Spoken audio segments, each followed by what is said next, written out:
Hi guys, welcome to another Godot video. I will show you how to switch scenes easily.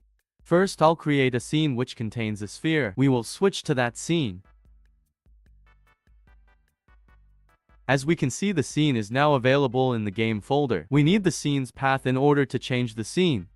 I am going to use a button for the switch event. When the button is pressed, we will move to the sphere scene. It can be when you enter an area if you want me to cover. When a player enters an area, type in the comments. After placing the button, we need to insert a script.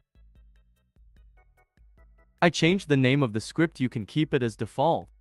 I will get rid of both the ready and process functions, and I will insert a button press function, which is a signal that we can call and run some code. This is how you call a signal. Select the button, then go to node, and double-click the pressed signal. You can use other nodes, signals too. Select in which script you want to add the function. In my case, it's the button script. Now we simply type this line of code, which is a function that redirects you to the given path, which is our other scene. To copy the path, just go to the scene folder, right-click and copy the path. We need it as a string in the function's parameter. Once we are done, let's test if it's working.